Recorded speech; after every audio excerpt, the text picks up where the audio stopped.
Guten Tag, liebe Schüler und Schülerinnen. Heute sprechen wir über die Fragewörter wo, woher und wohin. Today we are going to talk about the question words wo, woher and wohin. First of all, two of them you already know. They're already known. Wo, you know, means where. Wo ist die Katze? Sie ist hier. The second one, woher, where from or from where. Woher kommt die Katze? Sie kommt aus Italien. Now, let's talk about wohin. Wohin is new. You have not learned that word before. Wohin means where to, okay, or to where. It means where somebody is going, all right? So, wohin geht die Katze? Where is she going? To.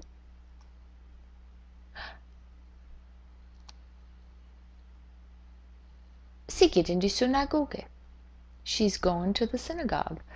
Now, I want to point out something. The word in, it does mean in German too, but in this sentence, she is going to. In means to, and we choose in when we're going to a place that will surround us once we're there. Okay, so once the kitty is going inside of the church or the synagogue, she will be surrounded by the walls of that church or synagogue. All right, and let's take a look at a second example. Wohin geht die Katze? Where is she going to? Sie geht ins Kino. So once the kitty goes inside of that cinema, she will be surrounded by the walls of the cinema, and so therefore we use the word in again. Notice also that we're going to take these two words and we can, if we want, contract them and make them one, make it shorter and say ins. Sie geht ins Kino. Okay, let's take a look at another one. Wohin geht die Katze? You probably already know that one. Ist das Schwimmbad? Sie geht ins Schwimmbad. Okay, so this is the same explanation as the last slide. Let's take a look at another one. Wohin geht die Katze? Alright, now she's going to the park. Sie geht in den Park. Please take a note that after we say to, we don't use our der, die, das, but we use the accusative form of the der, die, das, which means that our der changes to a den. Okay, so it is sie geht in den Park. And the last one, alright, wohin geht die Katze? Now this is a field, okay, and when you go to that field, you're not necessarily surrounded by anything, okay? What's really important in this case is that you're going on the field and that you're playing on the field rather than in the field, okay?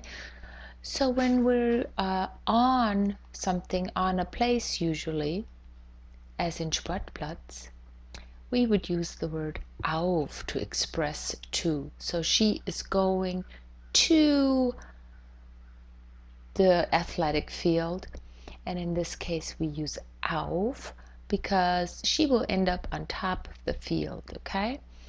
And again, it's der Sportplatz after auf. When we're expressing that we're going somewhere, we will also use the accusative here. Okay, so that's everything that is new. We had three things. We had the wohin. Let's look at our rules. First rule, wo means woher. Woher means from where, and wohin, new or to. Try to find a way to remember these two or to keep them apart.